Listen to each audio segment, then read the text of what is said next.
नमस्ते दोस्तों, राधे राधे। आशा करती हूँ आप सभी लोग ठीक होंगे। और आज मैं आ गई हूँ भीमबेटका, जो कि एमपी के रायसेन ज़िले में स्थित है। और हम लोग बस निकल गए थे वहाँ के लिए, तो चलिए चलते हैं फिर। अगर आपको मेरा ब्लॉग पसंद आए तो लाइक ज़रूर कर दीजिएगा, शेयर कर दीजिएगा और कमेंट करके ज़रूर बताइएगा कि आपको कैसा लगा। चलिए चलते हैं अंदर भीमबेटका के गुफाएं देखने के लिए।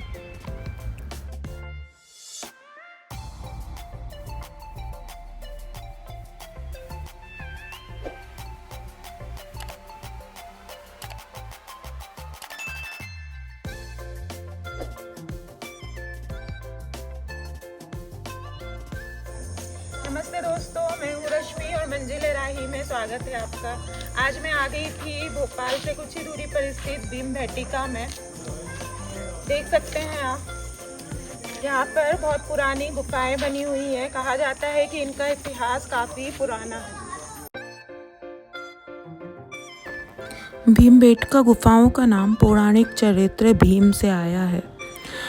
स्थानीय मान्यता के अनुसार भीम ने अपने वनवास के दौरान यहाँ शरण ली थी और वो यहाँ बैठा करते थे, इसलिए इसको भीम के बैठने का स्थान बोला जाता है।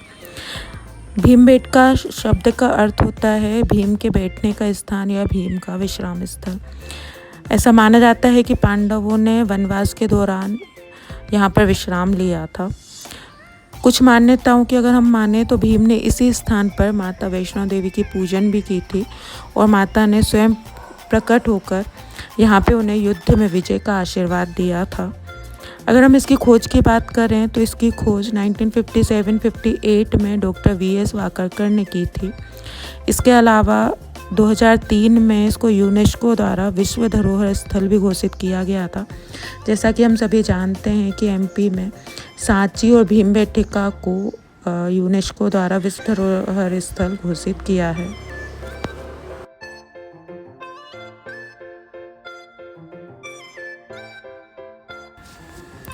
दोस्तों, शायद आपको नहीं पता होगा कि भीमबेटका को मानव जाति के विकास के प्रारंभिक चरण का स्थान माना जाता है। ये वही स्थान है जहाँ से पता चला कि प्राचीन काल में मनुष्य गुफाओं में रहते थे और ये गुफाएं करीब 30,000 साल पुरानी हैं।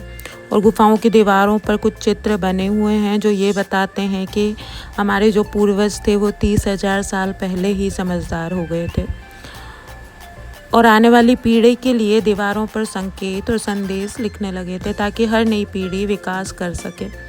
आइए दोस्तों, अंदर चलते हैं।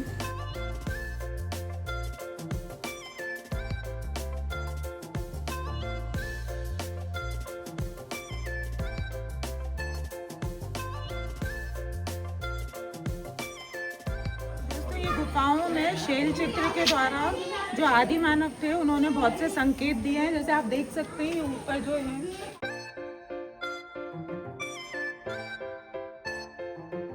साल पहले यहाँ पर आदि मानव का वास था और वो यहाँ पर रहते थे और वो अपनी आने वाली पीढ़ी को शैल चित्रों के द्वारा कुछ बताना चाहते थे, संकेत देना चाहते थे, तो उन्होंने दीवारों पर शैल चित्र बनाए हैं।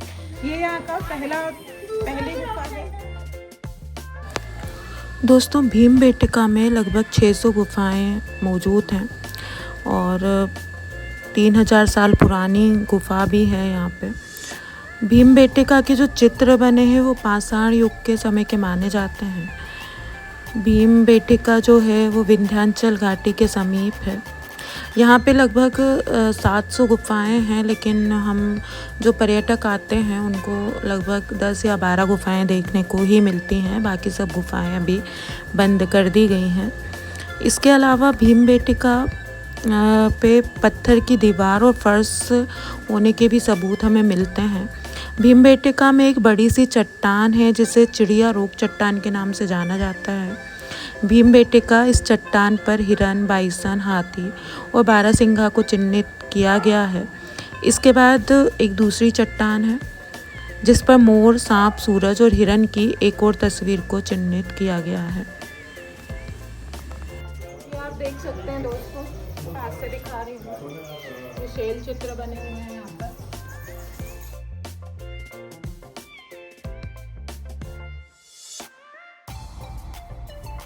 देख सकते हैं दोस्तों, ये कैप्स बनी हुई है यहाँ पर ऐसी करीब 700 केव्स यहाँ पर हैं, लेकिन सिर्फ 15 में देखने को मिलती हैं। और पांडव जो है वो इन्हीं गुफाओं में आकर रुके थे इतने सालों पहले।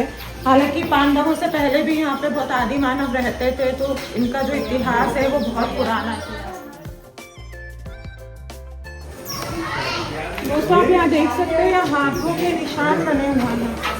ये सब शैल चित्र हैं जो आदिवासियों के द्वारा, जो आदि पुरुष थे उनके द्वारा बनाए गए हैं। दोस्तों आप यहाँ पर जो ये चित्र देख रहे हैं, तो उस समय शैल चित्र बनाने के लिए उन्होंने सब्जियों के रंगों का इस्तेमाल किया था और वे आश्रय स्थलों और गुफाओं के अंदरूनी और बाहरी दीवारों पर ही तस्वीरें बनाते थे। दोस्तों ये गुफाएं देखकर ऐसा लगता है कि हमारा इतिहास कितना पुराना है और कितनी चीज़ें हुई हैं। जो आदि पुरुष थे उन्होंने किस तरीके से विकास किया होगा आप देख सकते हैं।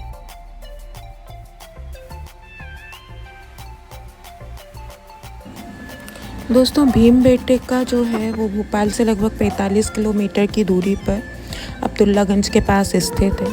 अगर आप जाना चाहते हैं तो यहाँ घूमने का सही समय अक्टूबर से मार्च महीने में आता है, क्योंकि इस समय जो वातावरण होता है वो बहुत अच्छा होता है। बारिश का मौसम भी यहाँ घूमने के लिए अच्छा माना जाता है। यहाँ की एंट्री फ़ीस अगर हम देखें तो 10 रुपये प्रति व्यक्ति होती है, और अगर कोई फॉरेनर आता है तो उसके लिए 100 रुपीज़ हो जाता है। दोस्तों बड़े आश्चर्य की बात है कि इतने बड़े बड़े पत्थर पहले के ज़माने के लोग बिना किसी मशीन के और बिना किसी क्रेन के उठा लेते थे और इतनी बड़ी बड़ी गुफाएं बना देते थे। आप देख सकते हैं कि कितनी बड़ी बड़ी गुफाएं यहाँ पर बनी हुई है, और ऐसी ही लगभग 700 गुफाएं यहाँ पर स्थित हैं। दोस्तों आप भीमबेटका ट्रेन से भी आ सकते हैं। भीमबेटका का सबसे नज़दीकी रेलवे स्टेशन भोपाल हबीबगंज है और अब्दुल्लागंज भी है। यहाँ पर आप बस, कार या टैक्सी से भी आ सकते हैं। इसके अलावा अगर आप चाहें तो फ़्लाइट से भी यहाँ पर आ सकते हैं। सही से पता करेंगे तो बहुत ही रहस्य जो हैं इन गुफाओं के। आप सोचिए कि पांडवों ने आकर यहाँ पर कई दिन गुजारे होंगे और इन गुफाओं में रहे होंगे। हालांकि ये गुफाएं तो पहले से बनी हुई हैं, पर जब पांडव आए होंगे और इन गुफाओं में रहे होंगे तो कहीं ना कहीं इन गुफाओं का भी बहुत रहस्य माना जाता है।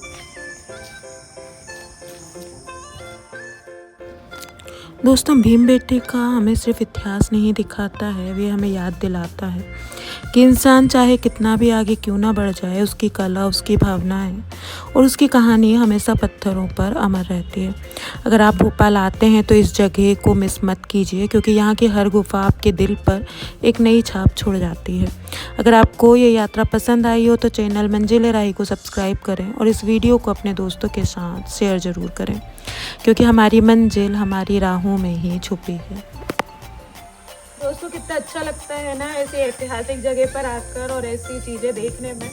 आपको मेरा ये वीडियो पसंद आया कि नहीं आया मुझे कमेंट करके ज़रूर बताइएगा, और अगर आपको पसंद आया हो तो एक लाइक भी कर दीजिएगा और मेरे चैनल को सब्सक्राइब ज़रूर कर दीजिएगा। तब तक के लिए हंसते रहिए, घूमते रहिए और मेरे साथ चलते रहिए हर बार एक नई मंजिल की ओर। नमस्ते।